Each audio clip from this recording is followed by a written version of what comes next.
Daily taste the daily. Telangana రాష్ట్రంలో మరోసారి ఎన్నికల నగారా మోగనుంది. 2026 ఫిబ్రవరిలో నిజామాబాద్, మహబూబ్ నగర్, కొత్తగూడెం, మంచిర్యాల, రామగుండం, కరీంనగర్ జిల్లాల్లో మున్సిపల్ ఎన్నికల నిర్వహణకు ఎలక్షన్ కమిషన్ సిద్దమవుతున్నట్టు తెలుస్తోంది.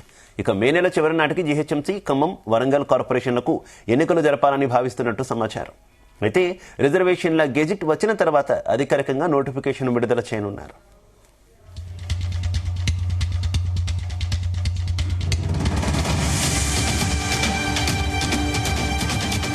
రెడ్డికి ఈ విషయానికి సంబంధించి మరింత సమాచారం మా కరెస్పాండెంట్ వంశీకృష్ణ అందిస్తారు.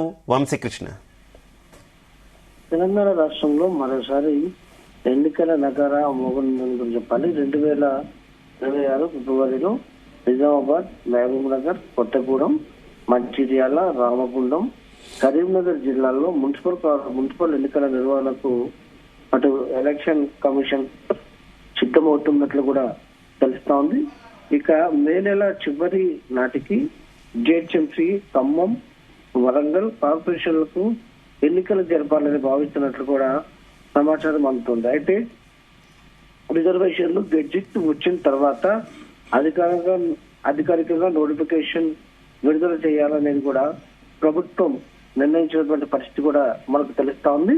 ఏదైతే ఇంతకు ముందు చూసుకుంటే మాత్రం దాదాపుగా 147 మున్సిపాలిటీలు ఉండగా ప్రజెంట్ మొన్న జరిగినటువంటి ఏదైతే జిహెచ్ఎంసీలో విలీనం జరిగినటువంటి 27 మున్సిపల్ కార్పొరేషన్లు, కమిషనర్లు, ఏదైతే కార్పొరేషన్ కాబట్టి మున్సిపాలిటీల వల్ల ప్రజెంట్ 117కి మున్సిపాలిటీలు చేరుకున్నాయని కూడా చెప్పాలి.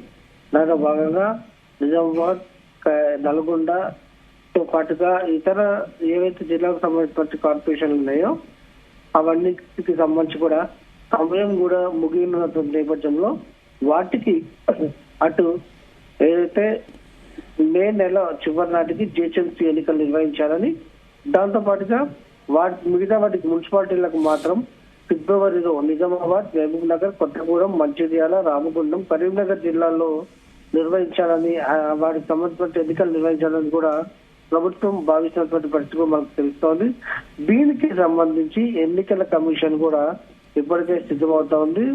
అటు డీలిమిటేషన్ సంబంధించి జిహెచ్ఎంసీ పరిధిలో డీలిమిటేషన్ చేసినటువంటి నేపథ్యంలో, వార్డుల విభజన కూడా జరిగినటువంటి నేపథ్యంలో ఈ సందర్భంగా అక్టోబర్ 1, 2025 నాటికి సాధారణ అసెంబ్లీ ఓటర్ లిస్ట్ ఏదైతే ఉంటుందో దాన్ని కూడా సిద్ధం చేయాలనేది కూడా అధికారులకు ఏదైతే ఆదేశించిన సందర్భం కూడా మనకు కనిపిస్తా ఉంది. ప్రధానంగా 117 మున్సిపాలిటీతో పాటుగా 6 కార్పొరేషన్లకు సంబంధించి కూడా త్వరలోనే ఎన్నికలు జరగనున్నాయని కూడా మనం చెప్పుకోవచ్చు.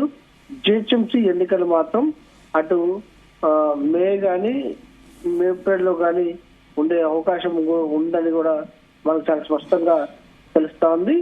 ఇప్పటికే ఏదైతే 117 మున్సిపాలిటీలు ఉన్నాయో ఆ మున్సిపాలిటీకి సంబంధించిన ఓటర్ లిస్టులు అనేవి రెడీ అవుతున్నటువంటి నేపథ్యంలో వీటన్నిటికీ ఒకసారి పెడతారా, దశల వారీగా పెడతారా ఎలక్షన్స్ అనేది కూడా కొంత వేసి చూడాల్సినటువంటి అవసరం ఉంటుంది అనేది కూడా మనం ప్రధానంగా చెప్పాలి. మరొక అంశం ఏదైతే హైదరాబాద్ జిహెచ్ఎంసీకి సంబంధించి కార్పొరేషన్స్ కొత్తగా ఏర్పాటు చేస్తా అంటున్నారు కాబట్టి కొత్త కార్పొరేషన్స్ ఏర్పాటైన తర్వాత ఎలక్షన్స్ నిర్వహిస్తారా, ఎలక్షన్స్ నిర్వహించిన తర్వాత కార్పొరేషన్స్ ఏర్పాటు చేస్తారా, ఇది ఒక సందేహంగా ఉంది. దీనికి సంబంధించి కూడా ప్రభుత్వం క్లారిటీ ఇవ్వాల్సినటువంటి అవసరం ఉందనేది కూడా మనం ప్రధానంగా చెప్పుకోవచ్చు.